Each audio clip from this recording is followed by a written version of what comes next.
করজোর করি সবে ভক্তিযুক্ত মনে, লক্ষ্মীরে প্রণাম করো যে থাকো যেখানে।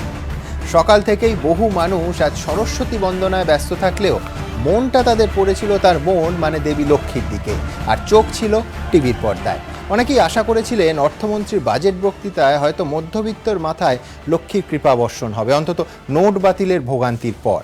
কিন্তু ওই পুজোর শেষে শান্তির জলের মতো আয়করে নামমাত্র ছাড়টুকু ছাড়া মধ্যবিত্ত চাকুরিজীবীর কপালে তেমন কিছু জুটল না।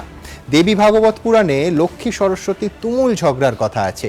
সেই ঝগড়া যেই ঘোর কলিতে কেন্দ্রের বাজেটেও একই রকম রয়ে গেছে তা টের পেল আমজনতা। অবশ্য সামনে 5 রাজ্যের ভোট, সেই জন্য কেন্দ্রীয় বাজেটে কৃষক, দরিদ্র, তপশিলীদের জন্য একগুচ্ছ ঘোষণা রইল।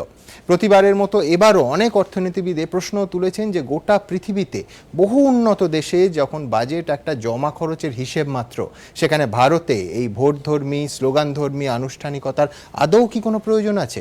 যাই হোক, আমরা আগামী 1 ঘন্টায় বাজেটের এবং বাজেটের সঙ্গে এবছর মিশিয়ে দেয়া রেল বাজেটের ময়নাতদন্তে নাবার আগে আসুন শুরুতেই একবার দেখে নিই মধ্যবিত্ত চাকুরিজীবীর কপালে ঠিক কি জুটল। দেখুন, সরস্বতী পুজোর দিনে মধ্যবিত্তের লক্ষ্মী লাভের আশা অপূর্ণই রয়ে গেল। অনেকে তো রসিকতা করে বলছেন, যারা সাত তাড়াতাড়ি অঞ্জলি দিয়ে প্রসাদের আশায় টিভির সামনে বসেছিলেন তারা চরণামৃতের মতো পেলেন শুধু আয়করে নামমাত্র ছাড়। It's very disappointed, absolutely very disappointed. যতটুকুনি বুঝতে পারছি, nothing is going to happen or improve in the recent days to come. Budget বক্তৃতার শুরুতে অবশ্য আশা জেগেছিল করদাতাদের জন্য বড় সুখবর এলেও আসতে পারে। The present burden of taxation is mainly on the taxpayer and the salaried employees who are showing their income correctly. Therefore, post demonetization, there is a legitimate expectation of this class of people to reduce their burden of taxation. কিন্তু বিশেষজ্ঞদের একাংশের প্রশ্ন, যারা সৎভাবে আয়কর দেন তাদের বোঝা লাঘব করার চেষ্টা কোথায় করলেন মোদী সরকারের অর্থমন্ত্রী? বাজেট প্রস্তাব অনুযায়ী গত বছরের মতো 2.5 লক্ষ টাকা পর্যন্ত বার্ষিক আয় দিতে হবে না কোনো কর। 3 লক্ষ টাকা পর্যন্ত বার্ষিক আয়ের ক্ষেত্রে কর দাঁড়ায় 2500 টাকা। কিন্তু 87 এ ধারায় ওই টাকা ছাড় দেওয়ার কথা বলা হয়েছে বাজেট প্রস্তাবে। ফলে 3 লক্ষ টাকা পর্যন্ত বার্ষিক আয় করমুক্ত। 3 লক্ষ থেকে 5 লক্ষ টাকা পর্যন্ত বছরে আয় হলে কর দিতে হবে 5% হারে। আগের আর্থিক বছরে এই হার ছিল 10%। 5 লক্ষ টাকার উপর থেকে 50 লক্ষ টাকা পর্যন্ত বার্ষিক আয়ে প্রতি ধাপে ছাড় মিলবে মাত্র 12,500 টাকা। I therefore propose to reduce the existing rate of taxation for individual assessees between the income 2.5 lakhs to 5 lakhs to 5% instead of the present rate of 10%. কিন্তু এতে লাভ কতটা হলো? যে ব্যক্তির আয় বছরে 3.5 লক্ষ থেকে 4 লক্ষ টাকা, তার বছরে সাশ্রয় 2,575 টাকা, অর্থাৎ মাসে সাশ্রয় 215 টাকা। 4.5 লক্ষ টাকা আয়ে বছরে সাশ্রয় 5,150 টাকা, মাসে বাঁচবে 429 টাকা। 5 লক্ষ টাকা বছরে আয়ে কর সাশ্রয় হবে 7,725 টাকা, অর্থাৎ মাসে সাশ্রয় 644 টাকা। 10 লক্ষ টাকা বার্ষিক আয়ে আগে কর দিতে হতো 1,28,750 টাকা, এখন কর দিতে হবে 1,15,875 টাকা, অর্থাৎ বছরে সাশ্রয় 12,875, অর্থাৎ মাসে সাশ্রয় 1,073 টাকা। একইভাবে 15 লক্ষ টাকা বার্ষিক আয়ে আগে কর দিতে হতো 2,83,250 টাকা, এখন দিতে হবে 2,70,375 টাকা, অর্থাৎ বছরে সাশ্রয় 12,875, অর্থাৎ মাসে সাশ্রয় 1,073 টাকা।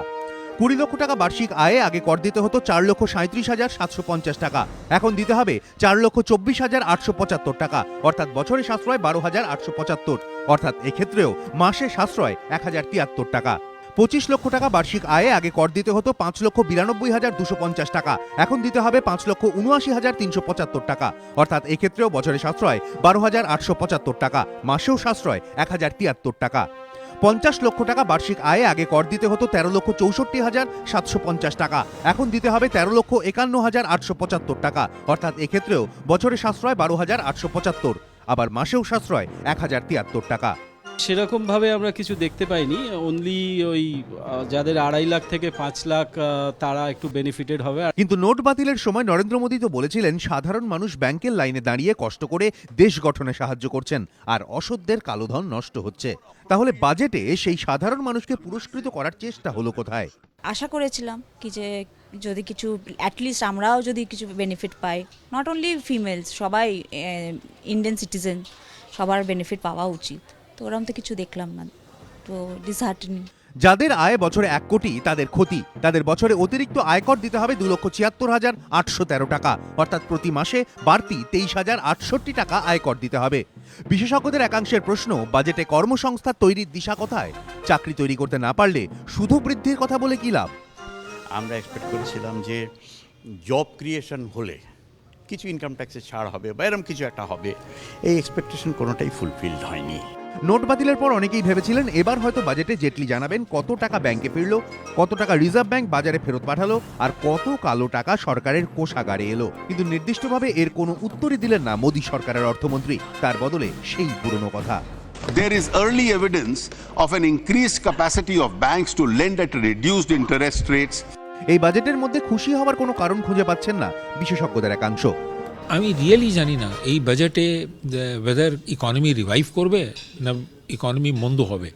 আমরা খুব এক্সপেক্ট করেছিলাম দ্যাট ট্যাক্সেশনের রিলিফ হবে, but unfortunately only a select sector has been selected and some of the sectors have been totally discarded and omitted.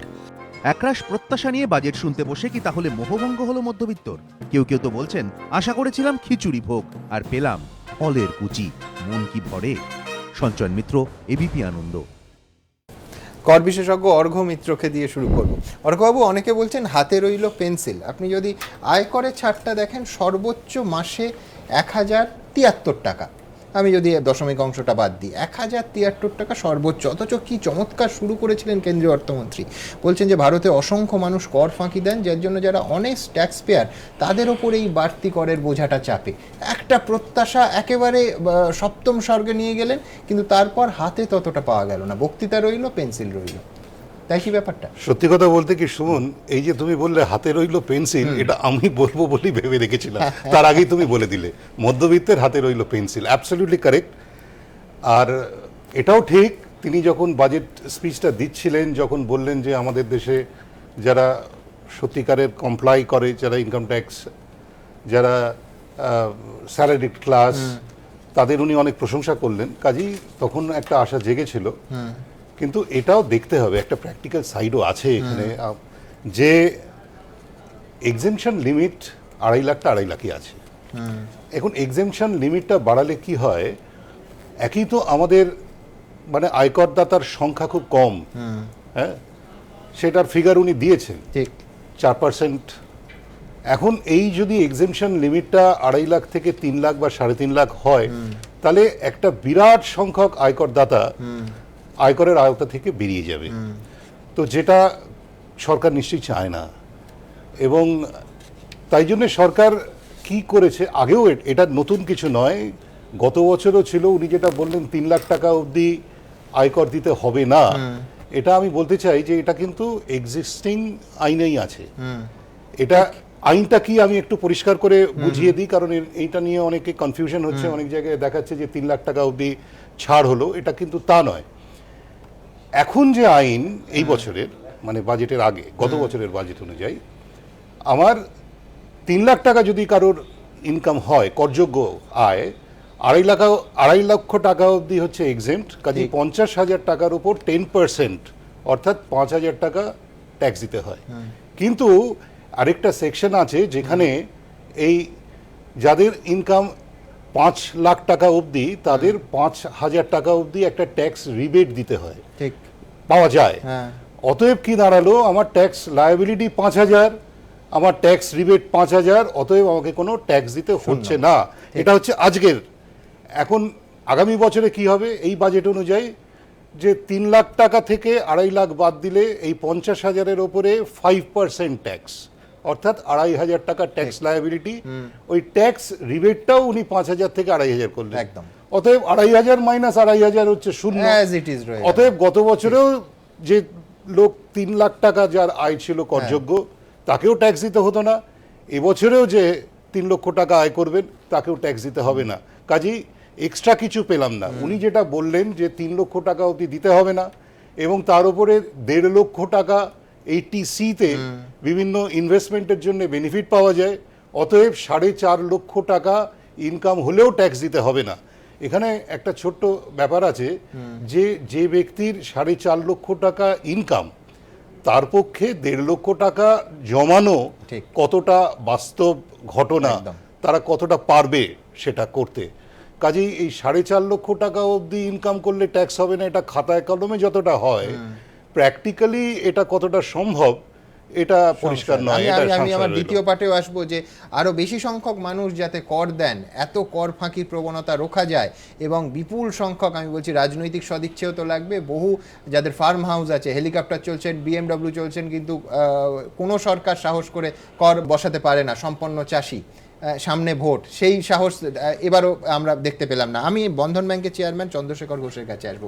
আমি প্রথমে অর্থনীতিবিদদের পার্সপেক্টিভ নেব, কিন্তু একদম সাধারণ মানুষের পার্সপেক্টিভ থেকে আপনার কাছে জানতে চাইবো যে গৃহ ঋণের ক্ষেত্রে এখন তো বিমুদ্রাকরণের পর ব্যাংকে একটা বিপুল পরিমাণ টাকা জমা হয়েছে, অনেকেই এটা এক্সপেক্ট করছেন যে বাড়ি কেনার ক্ষেত্রে ঋণ এবং গাড়ি কেনার ক্ষেত্রে ঋণ, তাতে সুদের হার কমবে কিনা। এটা কিন্তু এই বাজেটের আগে অটোমেটিক্যালি ব্যাংক একদম কমিয়ে দিয়েছে, কারণ যেহেতু ক্যাশ টাকাটা ঢুকেছে, ক্যাশটাকে আমরা ব্যাংকের ভাষায় বলা হয় যে কাসা, যেটাতে বলতে কারেন্ট অ্যাকাউন্ট, ওখানে কোনো ইন্টারেস্ট দিতে হয় না, আর সার ইন্টারেস্টটা কম হয় সেভিংস অ্যাকাউন্টে, ফিক্সড ডিপোজিটের থেকে কম হয়। যেহেতু এই ক্যাশটা ঢুকেছে, তো অনেক সব ব্যাংকেরই মোটামুটি তার কস্ট অফ ফান্ডটা কমে গেছে। MCLR যেটা বলি বেস রেটটা কমে গেছে, তাতে গিয়ে লেন্ডিং রেটটা কমিয়ে দিয়েছে। এটা বাজেটের সাথে লিঙ্ক না, এটা ডিমনিটাইজেশনের কিছুটা লিঙ্ক আছে। তো যখন এই ক্যাশটা আবার উইথড্র হয়ে যায়, কাস্টমার যখন উঠিয়ে নেবে, তখন কিন্তু কস্টটা যদি আবার বেড়ে যায়, আবার হয়তো ইন্টারেস্ট রেটটা বাড়তে পারে। তো এইটার কারণে ইন্টারেস্ট রেট অলরেডি কমেছে, আমার মনে হয় না বাজেটের জন্য আর এক্স্যাক্টলি আর কমার এই মুহূর্তে কোনো, কিন্তু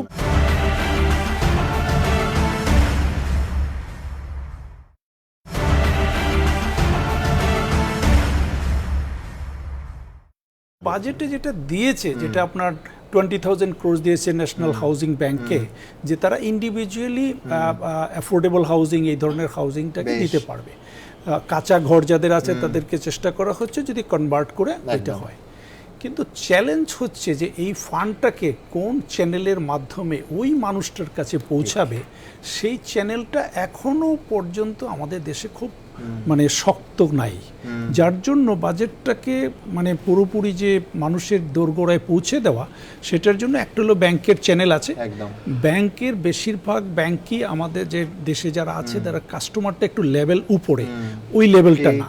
তো ওই লেভেলটা পৌঁছার জন্য যেমন বন্ধন ব্যাংক আছে, পৌঁছতে পারে, কিন্তু এরপরে আরও এরকম কিছু ইনফ্রাস্ট্রাকচার দরকার, এবং সেইটা ক্লিয়ার একটা যদি গাইডলাইন পাওয়া যেত বাজেটে, এটা কিভাবে কার মাধ্যমে কি পৌঁছা যাবে।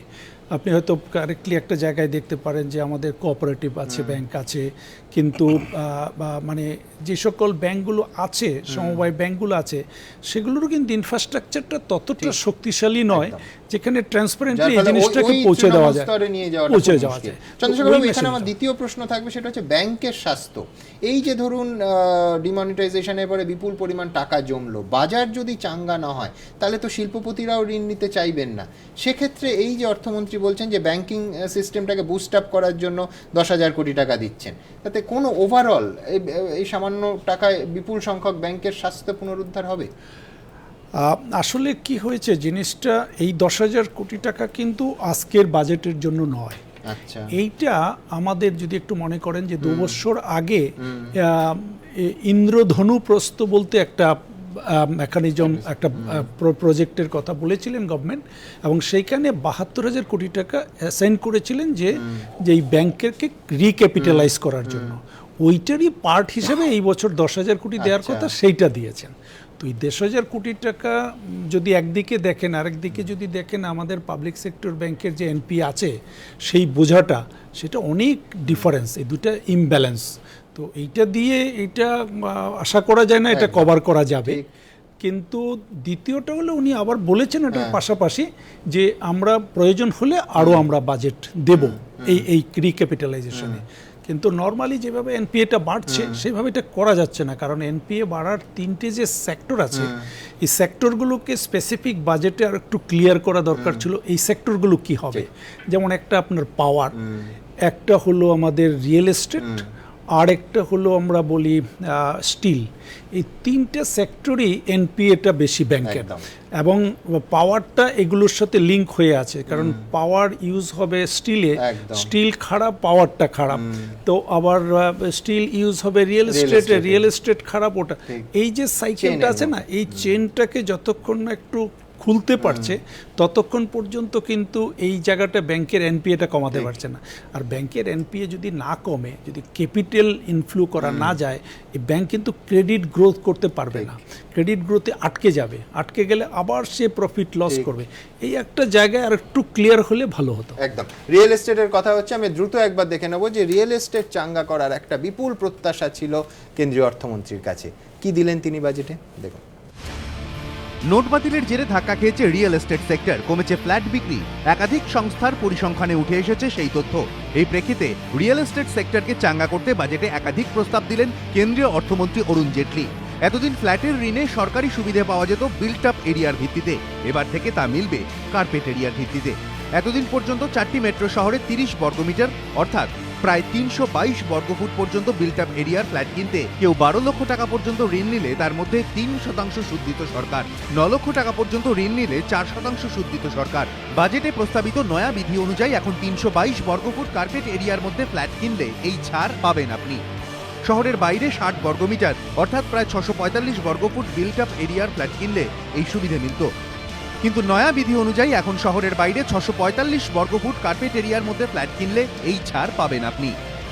এক নজরে দেখে নেওয়া যাক বিল্ট আপ এরিয়া এবং কার্পেট এরিয়া কি। আপনার ফ্ল্যাটের ভেতরের অংশ অর্থাৎ এক দেওয়াল থেকে আরেক দেওয়াল পর্যন্ত অংশকে বলে কার্পেট এরিয়া। সহজ করে বললে যেটুকু অংশে আপনি কার্পেট বিছোতে পারেন। কার্পেট এরিয়ার সঙ্গে দেওয়ালের ঘনত্ব এবং ব্যালকনি যোগ করলে যা মেলে সেটাই হলো built up area. Carpet area সাধারণত বিল্ট আপ এরিয়ার থেকে 15% কম হয়। এতদিন বিধি অনুযায়ী সরকারি সুবিধা পাওয়ার জন্য আপনাকে মেট্রো শহরে 322 বর্গফুট বিল্ট আপ এরিয়ার মধ্যে ফ্ল্যাট কিনতে হতো, অর্থাৎ 15% বাদ দিয়ে তার কার্পেট এরিয়া দাঁড়াতো 274 বর্গফুট। কিন্তু এইটুকু জায়গায় কারো পক্ষে থাকা অসম্ভব। বুধবার কেন্দ্রীয় অর্থমন্ত্রী ঘোষণা করেন বিল্ট আপ এরিয়ার ভিত্তিতে যে ছাড় মিলত এখন থেকে তা মিলবে কার্পেট এরিয়ার ভিত্তিতে, অর্থাৎ মেট্রো শহরে 30 বর্গমিটার বা 322 বর্গফুট এবং শহরের বাইরে 60 বর্গমিটার বা 645 বর্গফুট কার্পেট এরিয়ার মধ্যে ফ্ল্যাট কিনলে নির্দিষ্ট ঋণের সুদে ছাড় মিলবে। এটা বাজেট হয়েছে রিয়েল এস্টেট দিকে একটু ভালোই হয়েছে, এটা লোক ডেভেলপ করছে, ও লোন কম রেটে পাওয়া যেতে পারে আর লং টার্ম লোন পাওয়া যেতে পারে অ্যাফোর্ডেবল হাউজিংয়ে। বিল্ট আপ এরিয়াতে কার্পেট এরিয়া করেছে, এতে অনেক লোক এই বাড়িটা করতে পারবে, ট্যাক্স ফ্রি হবে, রেট একটু কম ইন্টারেস্ট পাওয়া যাবে আর লং টার্ম ইন্টারেস্ট পাওয়া যাবে। বিশেষজ্ঞদের মতে এই প্রকল্পে উৎসাহিত হয়ে সাধারণ মানুষ ফ্ল্যাট কিনলে তাদের রিয়েল এস্টেট সেক্টর অনেকখানি চাঙ্গা হবে। পাশাপাশি কেন্দ্রীয় অর্থমন্ত্রী এদিন ঘোষণা করেছেন তুলনামূলক সস্তার আবাসন প্রকল্পগুলিকে পরিকাঠামো ক্ষেত্রের আওতাভুক্ত করার কথা। নিমাই পান্ডা, এবিপি আনন্দ। আমি সুগত মার্জিতের কাছে আসবো। সুগত দা, আবার একটা পুরনো প্রশ্ন, যে সত্যি সত্যি এটা প্রথম বিশ্বের দেশে যেখানে বাজেট ক্রমশ একটা নামমাত্র জমা খরচের হিসেব, আমেরিকায় তাই, জাপানে ধরুন বাজেট প্লেস হওয়ার আগে প্রায় এক সপ্তাহ আগে থেকে তাই নিয়ে ডিবেট শুরু হয়, সেখানে শুধুই কি রাজনৈতিক গুরুত্ব এখনকার বাজেটে, শুধুই ভোটের গুরুত্ব, একটা নন ইভেন্টকে ইভেন্ট করে তৈরি করা হয়? দেখুন, আমাদের দেশে গণতন্ত্র যেভাবে কাজ করে তাতে সরকারের এই অর্থনৈতিক ভূমিকার মধ্যে একটা বড় ভূমিকা হচ্ছে যে সরকারের হাতে যে অর্থ রয়েছে খরচা করার, তারা সেটা কিভাবে খরচা করবেন।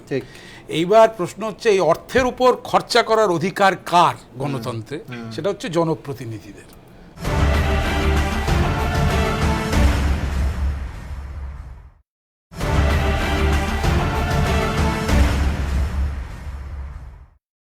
জনপ্রতিনিধিদের কিন্তু এটা মনে রাখতে হবে যে তাদের যদি বলা হয় আপনাদের কি ক্ষমতা, যে টাকা আপনারা রোজগার করেননি সেইটা খরচা করার ক্ষমতা, এইটাতে কিন্তু কারো কোনো দ্বিমত হবে না আর কি।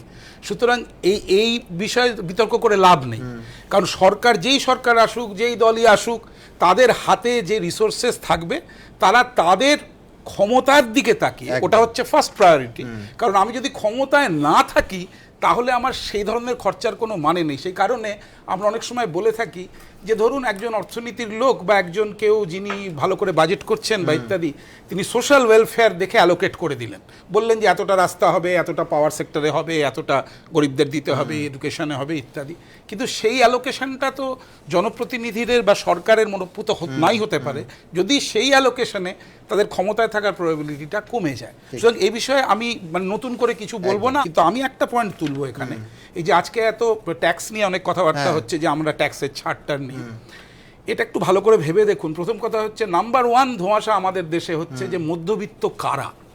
আমি যদি বলি যে আমি কিন্তু আমার মতো করে মধ্যবিত্ত ডিফাইন করতে পারি, আমি বলি যে 50,000 টাকা মাসে রোজগার করে সে মধ্যবিত্ত, সরকার বললো যে 40,000 টাকা করে সে মধ্যবিত্ত, তাহলে 50,000-এর মধ্যবিত্ত কিন্তু কিছু পায়নি, 40,000-এর মধ্যবিত্ত অনেক পেয়েছে। সুতরাং প্রশ্ন হচ্ছে যে মধ্যবিত্ত কথাটা যখন আমরা খুব ভীষণ লুজলি ইউজ করে ফেলি, এই মধ্যবিত্ত কারা সেটা আমরা জানি না। সেকেন্ড, কারা ট্যাক্স দেয় সরকার, এটা এখানে অরুণবাবু খুবই ভালো বলেছেন যে যারা অ্যাকচুয়ালি ট্যাক্স দেয় তাদের মধ্যে শতকরা দেখবেন প্রচুর অংশ হচ্ছে স্যালারিড, টিডিএস থেকে টাকা যায়, এবং এই আমাদের মতো লোকেরা, আমরা সরকারি অফিসে চাকরি করি, আমাদের মতো লোকেরা। এইবার প্রশ্ন হচ্ছে যে ট্যাক্সের যে কালেক্ট করেন সরকার, অন্তত ইনকাম ট্যাক্স থেকে, তার একটা বড় অংশ আসে কিন্তু এই ধরনের লোকেদের কাছ থেকে। তাদেরকে যদি আমি একটু বেশি ছাড় দিতে থাকি, তাহলে আমাকে একটা হিসেব করতে হবে যে কোথায় আমি কম্পেনসেট করব। আমি এমনভাবে যদি করি খুব তলার লোকেদের ছাড়টা দিই, তাদের যদি একটু বেশি ছাড়ও দিই, যেহেতু তাদের থেকে ট্যাক্স রেভিনিউ বেশি আসে না, আমার বাজেটে ওটার ইম্প্যাক্টটা কম। কিন্তু আমার যদি আরেকটু উপরের লোককে আমি ছাড় দিই, ধরুন যার মাসে 1 লাখ টাকা করে মাইনে, তাদেরকে দিলে কিন্তু একটা বিশাল আছে। তাহলে কি হতো যে যদি আমি তাদের ট্যাক্স ছাড় দিই, তাহলে কম্পেনসেশনটা আসবে কোত্থেকে? লোকে বলতে পারে যে কেন আপনি তো কালো টাকা বন্ধ করার জন্য নোট বাতিলের বা এই ধরনের যে প্রশ্নটা হলো, এবং ব্যাংকে উনি বলছেন, অনেকেই বলছেন, এবং সরকার থেকেও বলা হচ্ছে যে আমরা বুঝতে পারবো এবার যে যারা অত টাকা করে জমা দিয়েছে তাদেরকে আমরা চেপে ধরবো। কিন্তু এটাও ওরা বুঝতে পারছেন যে তাদের কাছ থেকে কিন্তু ওনারা বেশি আয়কর পাবেন না, কারণ তারা এমনভাবে টাকাটা ওখানে জমা দিয়েছেন যে ধরনের মেকানিজমের মাধ্যমে, সেই মেকানিজমটা কিন্তু তারা খুব ফুলপ্রুফ, এবং যে কারণে আপনি আজকে হয়তো তাদের টার্গেট করতে পারেন, কিন্তু ইভেনচুয়ালি তারা যে কম ট্যাক্স দিত তারা সেই কম ট্যাক্সই দেবে। তার মানে ওটাতে যদি আমাকে কম্পেনসেট করতে হয়, তাহলে আমাকে যে প্রোঅ্যাক্টিভ হয়ে এবং যতটা আনসার্টেনটির সম্মুখীন হতে হবে, সরকার সেই চ্যালেঞ্জে যাবে না। সুতরাং যে 1,40,00,000 মানুষ ট্যাক্স দিয়ে বাঁচিয়ে রেখেছে সরকার, তারাই কিন্তু ট্যাক্স দেবে, এবং তারা কিন্তু বিরাট কিছু সুবিধা পেল না। এইটা হচ্ছে কিন্তু মোদ্দা কথা। দ্বিতীয়ত আরেকটা জিনিস হচ্ছে যে মানে এই ধরনের যে মানে এই ধরনের কথাবার্তা বা ইত্যাদি, তার মাঝখানে সরকার ভুলে যান যে অ্যাকচুয়ালি এই যে ইনকাম ট্যাক্সের একটা স্ট্যাগন্যান্ট নাম্বার, মানে আমি বলছি যে রিটার্ন ফাইল করে 3 কোটি লোক কিন্তু ট্যাক্স দেয় 1.5 কোটি লোক, আমি এরকম ধরনের কথা বলছি। এটা তো 5 কোটি 10 কোটির জায়গায় না গেলে একটা বাস্তবকে তো ক্যাপচার করা যাবে না। আমার যে বন্ধু ডাক্তার বা বড় পেশাদার, সে আমার মতো ট্যাক্স দেয় কিন্তু আমার চেয়ে 10 গুণ বেশি রোজগার করে, আপনি তাকে ধরবেন কি করে? সেই মেকানিজমটা নিয়ে আলোচনা না করলে বা আপনি যদি তার মধ্যে না ঢোকেন, সেটা কিন্তু একটা লং টার্ম ইস্যু। এটা কিন্তু কোনো সরকার আমি দেখেছি। আর আমার আরেকটা পয়েন্ট আছে, সেটা হচ্ছে যে এগ্রিকালচার বলতে আমরা কি বুঝি, কাদের এগ্রিকালচারাল ইনকাম আমরা এটা করব। সুতরাং কিছু হার্ড ডিসিশন যেটা সরকার জানেন যে সেটা তাদের কিন্তু নির্বাচনী প্রক্রিয়ায় যে ক্ষমতা আসে সেটা আমি বলার চেষ্টা করেছি কিছু জায়গায় লেখাতে, যে যারা সরকারে আছেন বা যারা খুব উচ্চ পদে আসীন পলিটিক্যাল লোক, তাদের মধ্যে যদি অনেকে থাকতেন এরকম যে এই টার্মের পরে আর জীবনে কোনোদিন আমি আসতে চাই না, তাহলে দেশের অনেক উপকার এবং তাদের সিদ্ধান্তটা অন্যরকম হতো এবং দেশের উপকারও হতো। কিন্তু এটা তো সেরকম নয়। সুতরাং আপনাদের তো এগুলো নিয়ে সন্তুষ্ট থাকতে হবে। একদম। এবার এক ছাতার তলায় একাধিক প্রবেশিকাকে নিয়ে আসছে নরেন্দ্র মোদী সরকার। প্রতি বছরই সর্বভারতীয় স্তরে ক্যাট, সিম্যাট, গেট, নেটের মতো 7টি প্রবেশিকা হয়। পরীক্ষায় বসে 40 লক্ষেরও বেশি ছাত্রছাত্রী। সিবিএসই, আইআইটি, আইআইএম এবং এআইসিটিইর মতো সংস্থাগুলি এই পরীক্ষার আয়োজন করে। বাজেটে তাদের এই গুরুদায়িত্ব লাঘব করল সরকার। কেন্দ্রের সিদ্ধান্ত, মেডিকেল, ইঞ্জিনিয়ারিং, বিজনেস কলেজে ভর্তির জন্য যেসব প্রবেশিকা হয় তা পরিচালনা করার জন্য নতুন একটি স্বশাসিত সংস্থা তৈরি করা হবে, যার নাম ন্যাশনাল টেস্টিং সার্ভিস বা NTS. We propose to establish a national testing agency as an autonomous and self-sustained premier testing organization to conduct all entrance exams for higher education. কেন্দ্র একথা বললেও প্রবেশিকার কেন্দ্রীকরণের মধ্যে সিঁদুরে মেঘ দেখছে শিক্ষা মহলের একাংশ। We will undertake reforms in the UGC good quality institutions would be enabled to have greater administration and academic autonomy. Colleges will be identified based on accreditation and ranking and given autonomous status. উচ্চশিক্ষা প্রতিষ্ঠানগুলিকে স্বশাসন দেওয়ার লক্ষ্যে বিশ্ববিদ্যালয় মঞ্জুরি কমিশনের সংস্কারের কথাও বাজেটে বলা হয়েছে। কেন্দ্রীকরণের একটা প্রচেষ্টা চলেছে যে গোটা ভারতবর্ষ আমাদের এত ডাইভার্স দেশ, সেখানে যদি সব কিছু পরীক্ষা সিবিএসসি তারপরে ইঞ্জিনিয়ারিং কলেজের একটা এজেন্সির থেকেই করে, তাহলে বোধহয় একটু গণ্ডগোলের জায়গা তৈরি হয়ে যায়। যদিও পুনের FTII এর মাথায় গজেন্দ্র চৌহানকে বসানো থেকে নালন্দা বিশ্ববিদ্যালয়ের পরিচালন সমিতি থেকে অমর্ত্য সেনদের অপসারণের প্রসঙ্গ টেনে শিক্ষাবিদদের একাংশের দাবি, এই সরকার আগেই তো বারবার বুঝিয়ে দিয়েছে তারা আসলে কি চায়। এই সরকারের আমলেই উচ্চশিক্ষা প্রতিষ্ঠানের মাথায় বসানো হয়েছে শাসক অনুগতদের। বিরুদ্ধ মত পোষণ করলেই রোষের শিকার হতে হয়েছে বিশিষ্ট শিক্ষাবিদদের। তাই এই সরকারের মুখে ক্যাম্পাসের স্বশাসনের কথা শোনা যাওয়ায় অন্য আশঙ্কা করছেন শিক্ষাবিদদের একাংশ। আমি বলতে পারি, আমি এই উচ্চশিক্ষা প্রতিষ্ঠানকে চমৎকার স্বাধীনতা দিলাম, কিন্তু লোকগুলো সব আমারই বসিয়ে দিলাম। আমার লোকেরা বসে সেখানে স্বাধীনভাবে কাজ করতে লাগলো, এটার তো কোনো অর্থ হচ্ছে না। বাজেট বক্তৃতায় জেটলি জানিয়েছেন, স্বয়ং প্রকল্পে অনলাইনে ১৫০০ কোর্স করতে পারবে পড়ুয়ারা। এজন্য DTH চ্যানেলগুলির সঙ্গে চুক্তি করবে সরকার। যদিও বিরোধীরা পাল্টা বলছে, কোর্স করে হবেটা কি? চাকরিরই তো দিশা নেই। কৃষ্ণেন্দু অধিকারী, ABP আনন্দ, কলকাতা। আমি দ্রুত একবার একটা বিরতিতে যাব। বিরতিতে যেতে যেতে আপনাদের দেখাবো সামনে 5 রাজ্যের নির্বাচন, আর নির্বাচনের কথা মাথায় রেখে ঠিক কি কি পদক্ষেপ নেওয়া হলো এই বাজেটে। দেখুন, একদিকে নোট বাতিলের জেরে তৈরি হওয়া ক্ষতে মলম লাগানোর তাগিদ ছিল, অন্যদিকে শনিবার থেকে 5 রাজ্যে ভোটের বাদ্যি বেজে যাওয়ার কথাও মাথায় ছিল। এই প্রেক্ষাপটে বাজেটে হাত খুলে না দিলেও মধ্যবিত্তের প্রতি সহমর্মী এবং কৃষক ও গরিবের মাসিহা হওয়ার মরিয়া চেষ্টা করল মোদী সরকার। পাঞ্জাব, উত্তরপ্রদেশ এই দুই বড় রাজ্যেই ভোট আসন্ন, আর দু রাজ্যে ভোটারদের একটা বড় অংশই কৃষক এবং গরিব। তাই এই পরিস্থিতিতে বাজেটে গ্রাম, গরিব, কৃষক এবং তপশিলি জাতি উপজাতির মতো পিছিয়ে পড়া শ্রেণীর জন্য কল্পতরু হওয়ার চেষ্টা করলেন মোদী সরকারের অর্থমন্ত্রী। My overall approach while preparing this budget has been to spend more in rural areas, infrastructure and poverty alleviation, and yet maintain the best standards of fiscal prudence. বিরোধী আসনে থাকাকালীন এমনকি ক্ষমতায় আসার পরও কংগ্রেস নেতৃত্বাধীন UPA আমলে চালু হওয়া 100 দিনের কাজের প্রকল্পের সমালোচনা করতে ছাড়তেন না নরেন্দ্র মোদী। इसने नया रूप 2006 में लिया मनरेगा, और इसलिए पहले नरेगा और फिर कुछ एक नया ज्ञान हुआ तो फिर वो मनरेगा हुआ। 5 রাজ্যে ভোটের আগে সেই মোদী সরকারই 100 দিনের কাজের প্রকল্পে রেকর্ড পরিমাণ 48,000 কোটি টাকা বরাদ্দ করল। In the budget provisions of 38,500 under Manrega in 2016-17 has now been increased to rupees 48,000 crores in 2017 and 18. This is the highest ever allocation for Manrega. Punjab, Uttar Pradesh মানেই ভোটের তাস কৃষক, তাই ফসল বীমা, কৃষি ঋণ থেকে জলসেচ তহবিল, নানা ঘোষণা জেটলির বাজেটে। साल मैडम 10 लाख करोड़ किसानों को क्रेडिट के रूप में उसका प्रावधान किया गया है। Total allocation for rural, agricultural and allied sectors for 2017-18 is a record 1,87,223 crore. 2013 সালের পরিসংখ্যান বলছে উত্তরপ্রদেশে প্রায় 29% মানুষ দারিদ্র সীমার নিচে বসবাস করেন। তাই ভোটের মুখে এবারের বাজেটে 2019-এর মধ্যে 1 কোটি মানুষকে দারিদ্র সীমার নিচ থেকে তুলে আনা, 2019-এর মধ্যে গরিবদের জন্য 1 কোটি ঘর তৈরি, 2018-এর মধ্যে দেশের প্রত্যেকটি গ্রামে বিদ্যুৎ পৌঁছে দেওয়ার মতো নানা জনমোহনী ঘোষণা করা হয়েছে। পরিসংখ্যান অনুযায়ী ভারতের মধ্যে সবথেকে বেশি তপশিলি জাতির মানুষ বাস করেন উত্তরপ্রদেশে, দেশের মধ্যে সর্বোচ্চ দলিত সম্প্রদায়ের মানুষ বাস করেন পাঞ্জাবে। দু রাজ্যেই সামনে ভোট। বিরোধীদের দাবি, একদিকে যখন রোহিত ভেমুলার মতো মেধাবী দলিত ছাত্রের আত্মহত্যার ঘটনায় মোদী সরকারের মন্ত্রীদের দিকে আঙুল উঠেছে, গুজরাটে দলিতদের ওপর অত্যাচারের অভিযোগ উঠেছে, তখন ভোটের আগে জাতপাতের রাজনীতি করতেই সেই খায়ে মলম লাগানোর চেষ্টা করা হয়েছে বাজেটে। The allocation of scheduled tribes has been increased to 31,920 crores and minority affairs to 4,195 crores. মোদির বাজেটে অনেকে যেমন ভোটের গন্ধ পাচ্ছেন, তেমনি ছত্রে ছত্রে মোদির ডিজিটাল ইন্ডিয়ার প্রসঙ্গ উঠে এসেছে। ডিজিটাল লেনদেনের প্রতি সাধারণ মানুষকে আকৃষ্ট করতে একাধিক ঘোষণা করেছেন মোদির অর্থমন্ত্রী, যার মধ্যে অন্যতম হল রেলের টিকিট কাটায় পরিষেবা কর মকুব করা হয়েছে। এর ফলে আইআরসিটিসির মাধ্যমে কাটলে টিকিট প্রতি 20 থেকে 40 টাকা কম দিতে হবে রেলযাত্রীকে।